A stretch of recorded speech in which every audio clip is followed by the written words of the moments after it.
दोस्तों, सनातन परंपरा में गाय, गंगा और गायत्री का बहुत ज्यादा धार्मिक महत्व है। मान्यता है कि गौ माता के शरीर पर 33 कोटि देवी देवताओं का वास होता है। गौ माता की सेवा एवं पूजा करने वाले जातक पर इन सभी देवी देवताओं की कृपा बरसती है। गौ सेवा से न सिर्फ इस जन्म के बल्कि पूर्व जन्म के भी दोष दूर हो जाते हैं। प्रत्येक सुबह जब आपके घर में भोजन बनना प्रारंभ हो तो सबसे पहले बनाई गई रोटी को आप गौ माता के नाम से निकाल दें और भोजन करने से पूर्व गौ माता को इस रोटी को खिलाएं। यदि संभव हो तो काली गाय को खिलाएं। यदि काली गाय ना मिले तो सफेद गाय को भी आप खिला सकते हैं। प्रत्येक पूजा और मांगलिक कार्य में गौ माता या उनसे जुड़ी चीजें जैसे गाय का गोबर, गोमूत्र, गाय का दूध अथवा गाय के दूध से बना घी अवश्य शामिल करें। इससे आपको पुण्य फलों की प्राप्ति होगी। सनातन परंपरा के अनुसार जिस घर में गाय होती है उस घर से जुड़े सभी वास्तु दोष स्वतः ही समाप्त हो जाते हैं। किसी भी पूजा में गाय से प्राप्त पंचांगव्य युक्त पदार्थ का उपयोग अवश्य शामिल करें, क्योंकि पंचांगव्य के बिना कोई भी पूजा पाठ और हवन सफल नहीं होता। या दोस्तों, गो कृपा पाने के लिए प्रतिदिन, सप्ताह अथवा महीने में परिवार समेत एक बार गौशाला जाने का नियम जरूर बनाएं और वहां गायों को हरा चारा जरूर खिलाएं। इससे आपको शुभ फलों की प्राप्ति होगी और साथ ही साथ गौ सेवा और गौ पूजा से 9 ग्रह शांत हो जाते हैं और इनसे जुड़े दोषों का निदान हो जाता है। गर्मियों में गौ माता को पानी पिलाएं और सर्दी में गौ माता को गुड़ अवश्य खिलाएं। ध्यान रखें कि गर्मियों में गाय को गुड़ ना खिलाएं। अनेक देवी देवताओं को अपने शरीर पर धारण करने वाली गौ माता से जुड़े कई शुभ और अशुभ संकेत भी होते हैं। मसलन, गाय का दूध दुहाते समय यदि गाय ठोकर मार दे और सारा दूध बिखर जाए तो अपशगुन होता है। यदि कोई यात्रा पर निकल रहा हो और गाय अपने बछड़े को दूध पिलाती सामने आ जाए तो निश्चित रूप से जिस यात्रा के लिए आप निकले हैं वह यात्रा आपके लिए अवश्य ही सफल होगी और वह काम जिसके लिए आप निकले हैं वह अवश्य ही पूर्ण होगा। यात्रा पर जाते समय बाईं ओर गाय की आवाज आना और रात्रि में गाय की हुंकार करना भी शुभ होता है। दोस्तों, साथ ही साथ गाय के साथ आप भूलकर भी ये काम ना करें, अन्यथा मिलता है घोर नरक और जीवन भर की परेशानियां। जय दोस्तों, गाय को राष्ट्रीय पशु बनाए जाने और इन्हें मौलिक अधिकार दिए जाने की बात हो रही है तो सवाल उठता है कि गाय जब भारतीय संस्कृति का अहम हिस्सा है तब भी गाय के साथ लोग खराब व्यवहार कैसे कर लेते हैं। गाय दर दर भटकती रहती है, भरपेट इन्हें चारा तक लोग नहीं देते। गाय जब तक दूध देती रहती है तो उनकी सेवा होती है और जैसे ही दूध देना बंद कर देती है तो लोग इन्हें उनकी किस्मत पर छोड़ देते हैं, सड़कों पर और गलियों में भटकने के लिए। ऐसे में गोवंशी जीवों को कोई डंडे से मारता है तो कोई उन पर पानी डाल देता है। कभी वाहनों से इन्हें ठोकर लग जाती है तो कभी बीमार होकर बेचारी ये गाय दम तोड़ देती हैं। ऐसे में जरूरत है इन बातों को जानने की कि गाय को लेकर शास्त्रों में क्या कहा गया है, गाय के साथ आपको कैसा व्यवहार करना चाहिए। या दोस्तों, गाय को कभी भी मारना पीटना नहीं चाहिए। शास्त्रों में गाय को माता का दर्जा दिया गया है। गाय को मारने पीटने वाला माता को मारने पीटने वाले के समान पाप का भागी माना जाता है। ऐसे घरों को नरक लोक में वर्षों तक कष्ट भोगना पड़ता है। अगले जन्म पशु योनि में मिलता है। कथा है कि गौतम मुनि ने गलती से गाय को डंडा मार दिया था जिससे गाय की मृत्यु हो गई थी और इस पाप से मुक्ति के लिए इन्हें वर्षों तक तपस्या करनी पड़ी। भगवान श्री कृष्ण जी ने बैल स्वरूप में आए वृत्तासुर का वध कर दिया था, जिससे मुक्ति के लिए भगवान श्री कृष्ण को संपूर्ण तीर्थों को एक कुंड में बुलाना पड़ा और इस कुंड में स्नान से वह पाप मुक्त हो गए थे। या दोस्तों, साथ ही साथ जो लोग पानी पी रही गाय को भगाते हैं वे घोर पापी के भागी बनकर नरक भोगते हैं, ऐसा पुराणों में बताया गया है। जबकि जो लोग गाय के लिए प्याऊ और चारा घरा बनवाते हैं वह महाभाग्यवान होते हैं। ऐसे लोग घोर पाप से मुक्त होकर स्वर्ग पा जाते हैं और बड़े ही धनवान कुल में जन्म लेकर सुख भोगते हैं। और साथ ही साथ आराम कर रही गाय को कष्ट देकर कभी भी उठाना नहीं चाहिए। कहते हैं कि जिस स्थान पर गाय बैठी है वहां से नकारात्मक ऊर्जा समाप्त हो जाती है।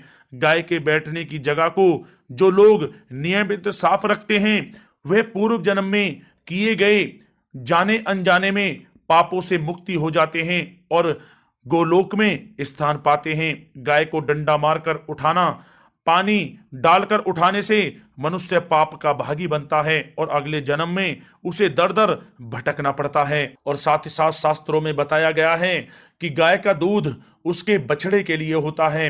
गाय के बछड़े से बचा हुआ दूध ही मनुष्य को लेना चाहिए, लेकिन कुछ लोग एक बार गाय को दूह लेने के बाद फिर से बछड़े के लिए बचा हुआ दूध भी दूह लेते हैं। ऐसा करना घोर पाप कहा जाता है। ऐसे दूध को दुहाने वाला और ग्रहण करने वाला दोनों ही पाप के भागी बन जाते हैं। दोस्तों, साथ ही साथ शास्त्रों में कहा गया है कि गोवंश यानी गाय और बैल के पीठ पर नहीं बैठना चाहिए। इनके पीठ पर बैठने से महापाप लगता है। ऐसे लोगों को नरक की यातना भोगनी पड़ती है। एकमात्र महादेव के अंश के उत्पन्न नंदी ही गोवंशी हैं, जिस पर स्वयं महादेव और महादेवी सवारी करती हैं, क्योंकि नंदी ने स्वयं अपनी इच्छा से महादेव की सवारी बनना स्वीकार किया था। और साथ ही साथ शास्त्रों में गाय के दान को बहुत ही महत्व दिया गया है, लेकिन ऐसी गाय का दान कभी नहीं करना चाहिए जो बूढ़ी और बीमार हो। कठोपनिषद में नचिकेता की कथा भी इस संदर्भ में है कि जिस नचिकेता ने पिता द्वारा बूढ़ी गाय को दान करने पर आपत्ति जताई थी, दूध देने वाली और बछड़े सहित जो लोग गाय का दान करते हैं वह महान पुण्य को प्राप्त करके स्वर्ग में स्थान पाते हैं। दोस्तों, साथ ही साथ सूर्य, चंद्र, मंगल या शुक्र की युति राहु से हो तो पितृदोष होता है। यह भी मान्यता है कि सूर्य का संबंध पिता से एवं मंगल का संबंध रक्त से होने के कारण सूर्य यदि शनि, राहु या केतु के साथ स्थित हो या दृष्टि संबंधी हो तथा मंगल की युति राहु या केतु से हो तो पितृदोष होता है।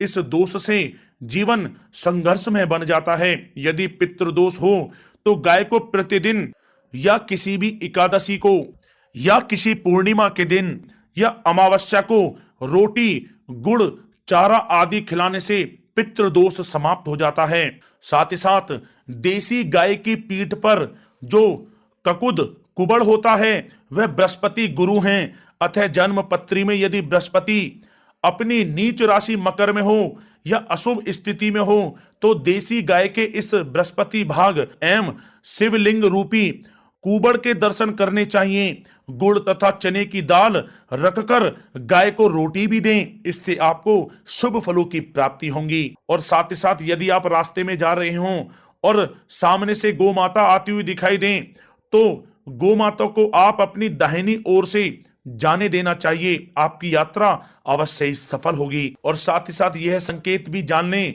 यदि आप यात्रा पर जा रहे हैं और सामने आपके गाय पड़ जाए अथवा अपने बछड़े को दूध पिलाती हुई सामने गाय दिखाई दे जाए तो समझ जाना कि वह यात्रा आपके लिए अवश्य ही सफल होगी। और साथ ही साथ जिस घर में गाय होती है उसमें वास्तु दोष स्वतः ही समाप्त हो जाता है।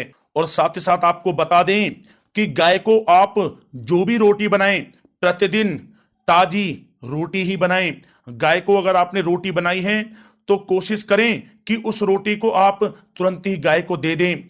अगर आप उस रोटी को रख देंगे और उस रोटी को अगले दिन देंगे तो वह रोटी बासी मानी जाएगी। गाय को कभी भी बासी रोटी ना दें, इससे घर में नकारात्मक ऊर्जा वास करती है और जो भी कार्य आपके बनने वाले होंगे वह कार्य भी आपके बिल्कुल भी नहीं बनेंगे। इससे आपके घर में हमेशा दरिद्रता का वास रहेगा और आप जिस भी कार्य को करेंगे उस कार्य में आपको हमेशा असफलता ही हाथ लगेगी। इसलिए कोशिश करें गाय को रोजाना ताजी रोटी बनाकर खिलाएं और रोटी को बिल्कुल ना रखें, बासी रोटी गाय को ना दें। और साथ ही साथ सड़ी गली चीजें गाय को नहीं खिलानी चाहिए कि घर में कोई फल है, कोई सब्जी है, सड़ जाए तो लोग क्या करते हैं, गाय को खिला देते हैं। नहीं, ऐसा नहीं करना चाहिए। ऐसा करने से यदि आप गाय को खिलाते हैं तो और आप पाप के भागी बन जाते हैं।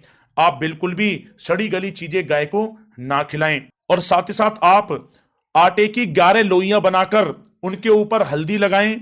इसके बाद आप उन 11 लोइयों को एक एक करके गाय को खिलाएं। प्रत्येक लोई को खिलाते समय गाय के सींगों पर आप हाथ फेरें, पीठ पर हाथ फेरें, मस्तक पर हाथ फेरें, माता गाय के आप चरणों के स्पर्श करें। जहां दोस्तों ऐसा करने से आपके समस्त कार्य बनने लगेंगे। जो दुख का समय चल रहा है वह भी समाप्त होगा। आपके जीवन में खुशियां खुशियां होंगी। और एक बार आप 7 बार गाय की परिक्रमा भी कर लें तो आपके समस्त कार्य पूर्ण होंगे। और साथ ही साथ आप गाय को जब भी रोटी दें, रोटी पर या तो आप थोड़ी हल्दी लगा लें या थोड़ा गुड़ रख लें। अगर गुड़ ना हो तो आप थोड़ा मिश्री रख सकते हैं, थोड़ा घी रख सकते हैं। जहां दोस्तों गाय को कभी भी सूखी रोटी ना खिलाएं। सूखी का मतलब गाय की जो रोटी रखें खिलाएं उस पर कुछ ना कुछ रख कर खिलाएं। हल्दी रख लें, गुड़ रख लें, मिश्री, घी या जो भी रख लें, मतलब खाली रोटी नहीं खिलानी है। ध्यान इस बात का रखें, जब ही आपको शुभ फलों की प्राप्ति होगी। जी हाँ दोस्तों, ये थे गाय से जुड़े कुछ महत्वपूर्ण उपाय, कुछ बातें जिन्हें आपको ध्यान में जरूर रखना चाहिए। जी हाँ दोस्तों, वीडियो अच्छी लगी हो तो वीडियो को लाइक करें, ज्यादा से ज्यादा अपने दोस्तों में शेयर करें, चैनल पर नए तो सब्सक्राइब करें। जय गौ माता।